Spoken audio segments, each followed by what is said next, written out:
রোজ রোজ যখন রুটি পরোটা খেতে ভালো লাগে না, তখন কিন্তু আটা আর আলু দিয়ে ভীষণ মজার এই নাস্তার রেসিপি অবশ্যই একবার হলেও ট্রাই করতে পারেন।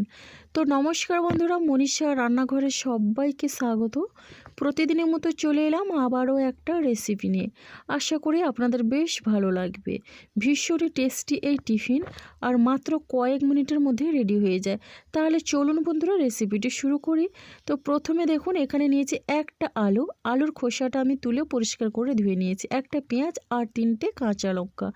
এখন আমি একটা মিক্সিং জারের মধ্যে আলুটাকে এইভাবে কেটে আমি দিয়ে দিচ্ছি। বন্ধুরা ভীষণ টেস্টি হয় এই নাস্তা রেসিপিটা, বানানো কিন্তু খুবই সহজ আর খেতে লাগে অসাধারণ। যে কেউ কিন্তু একবার দেখার পরে খুব সহজেই এটা বানিয়ে নিতে পারবে। বন্ধুরা এখন আমি পেঁয়াজটা কেটে দিয়ে দিলাম আর সঙ্গে লঙ্কাগুলো ভেঙে দিয়ে দিলাম। এবারে এখানে হাফ ইঞ্চি পরিমাণে আদা দিলাম। এবার এটা বেশ ভালোভাবেই কিন্তু আমি মিহি করে পেস্ট করে নেব। এদিকে দেখুন আমি গ্যাসে একটা প্যান বসিয়ে দিয়েছি, প্যানের মধ্যে তেল দিয়ে দিলাম 1 চামচ পরিমাণে। তো এবার তেলের মধ্যে আমি দিয়ে দিলাম গোটা জিরে, জোয়ান আর সামান্য পরিমাণে দিয়ে দিচ্ছি এখানে মৌরি। আমি কিন্তু সবগুলোই হাফ চামচ পরিমাণে নিয়েছি। আর এখন আমি হালকা করে ভেজে নেব। বন্ধুরা আমি কিন্তু এখানে অল্প মশলা দিয়ে এই টিফিনগুলো বানিয়ে নেব। তো এবার আমি পেস্ট করে রাখা আলু, পেঁয়াজ, আদা আর কাঁচা লঙ্কার এই মিশ্রণটা দিয়ে দিলাম।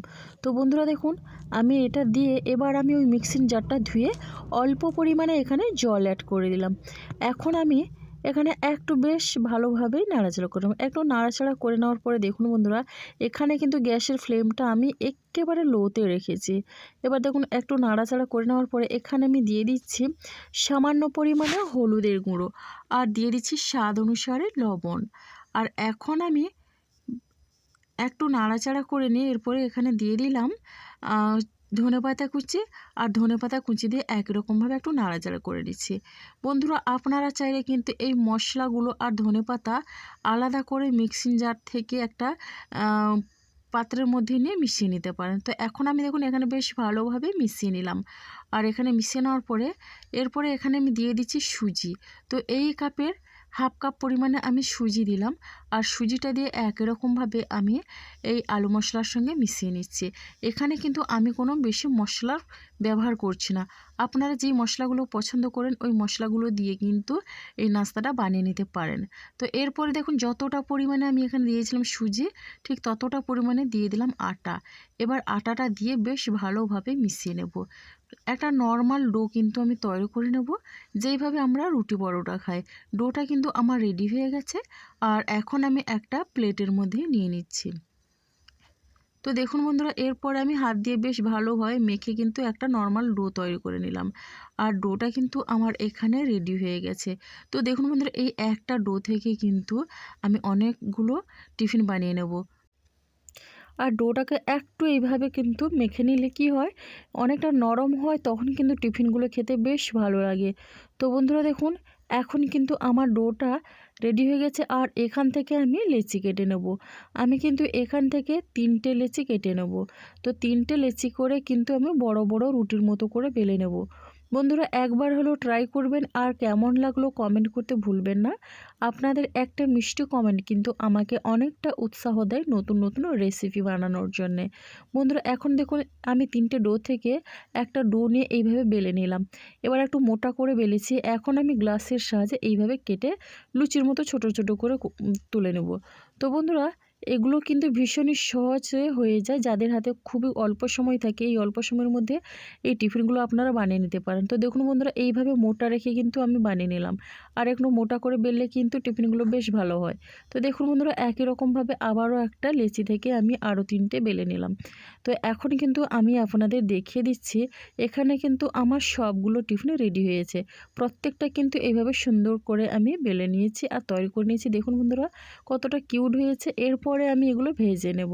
তো তার জন্য আগে থেকে গ্যাসে একটা কড়াই বসিয়ে সাদা তেল গরম করে নিয়েছি। আর তেলটা কিন্তু একেবারে হাই হিট করে নিয়েছি। তাতে করে কি হয় টিফিনগুলো দেওয়ার সঙ্গে সঙ্গে কিন্তু ফুলে ওঠে। দেখলেন বন্ধুরা খুব সহজে কিন্তু রেডি হয়ে যাচ্ছে। এক একটা টিফিন কতটা ফুলছে দেখেই বুঝতে পারছেন।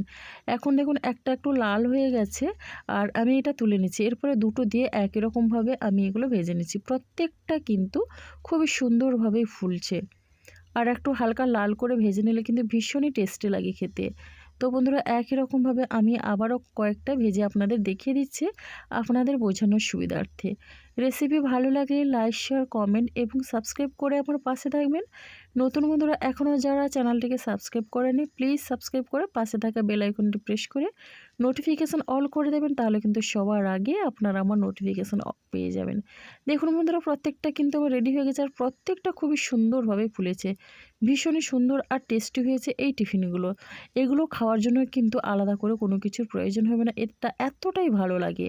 তো বন্ধুরা দেখুন আমি এখন একটা কেটে দেখিয়ে দিচ্ছি কতটা নরম ফুলকো হয়েছে। দেখুন বন্ধুরা বাচ্চা বড় সবার কিন্তু বেশ ভালো লাগবে। এটা সকালের জলখাবারে যেমন ভালো লাগে সেই রকম ডিনার কিংবা স্ন্যাক্সেও ভালো লাগে। বাচ্চাদের টিফিন বক্সে দিলে বাচ্চারা ভীষণই তৃপ্তি করে খাবে, এমনকি বড়দের অফিসের লাঞ্চ বক্সেও। তো দেখুন বন্ধুরা কতটা লোভনীয় হয়েছে। তো আজকে রেসিপিটা আমার এই পর্যন্ত, আর আগামীকাল আসবো আবারও একটা নতুন রেসিপি নিয়ে। আপনারা সবাই সুস্থ থাকুন, ভালো থাকুন, অসংখ্য ধন্যবাদ আর অনেক অনেক ভালোবাসা রইল।